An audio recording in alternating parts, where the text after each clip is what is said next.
In the year 1327, in a forgotten kingdom, there lived a girl named Lysandra.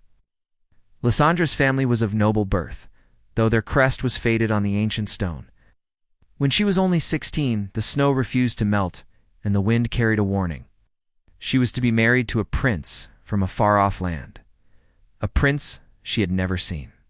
His emissaries arrived on black horses and brought with them a box containing a veil, not of lace or thread, but woven of something impossibly thin, like translucent skin. In the days before the wedding, Lysandra heard whispers from the stone walls of her chamber. She dreamed of things that did not speak, but demanded. She was dressed in a white gown lined with pearls and a veil that clung to her face like a second skin. The castle had no windows or tapestry, only stone and the endless ticking of clocks. The prince was not a monster, but there was something missing. His smile never reached his eyes. No one looked her in the eye.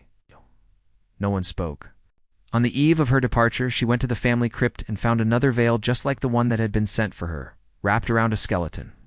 Her mother did not believe her when she told her what she'd seen, and so Lysandra was married and taken away.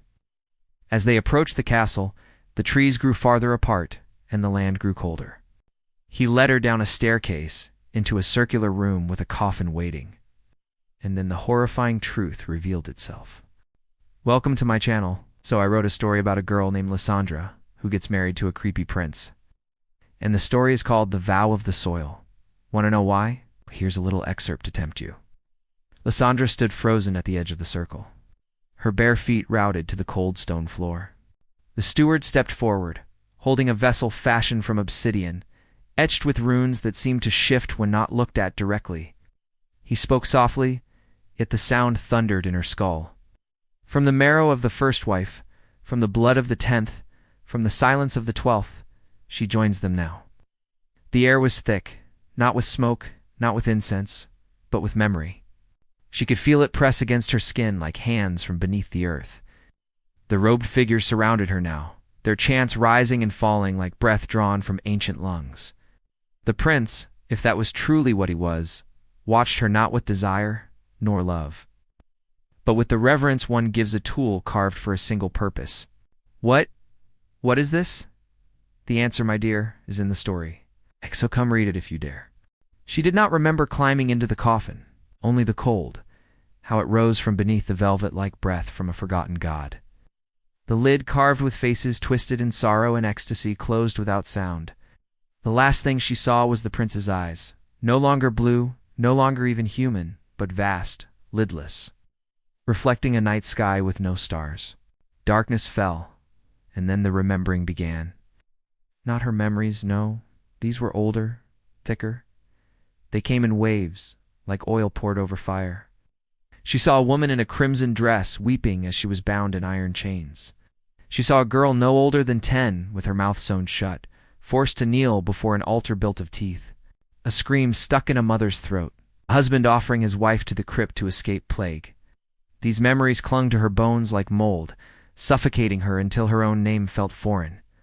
Lysandra no longer knew if she was dreaming or if the coffin was the dream, and she had always been here. It began as a whisper, not from the stone, nor from the others lost beneath it.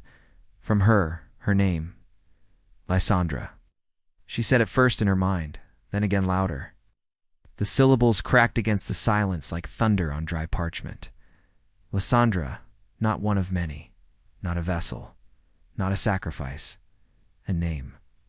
Her name. The dark recoiled. Within the womb of stone, something ancient stirred, something beautiful. The forgotten brides, the dreaming souls. They turned, not with faces, but with memory. And they remembered their names too. Not all. Some names had decayed into ash. But others, flickers of who they once were, rose like smoke through broken time. The prince, buried in the flesh of a man, stirred. He felt the tremor in his kingdom of stillness, a ripple through the centuries of silence he had cultivated, like a delicate garden of despair. In the depths, he uncoiled. And Lysandra tore through the coffin, not with strength, but with will. She denied the ritual, denied the binding, denied the lie that beauty meant obedience, that femininity meant silence, that her fate was written in blood by men long rotted. The stone cracked, the veil burned, the voices screamed. Not hers, but the others. The brides passed, screaming not in fear, but in solidarity. Together, they shattered the chamber,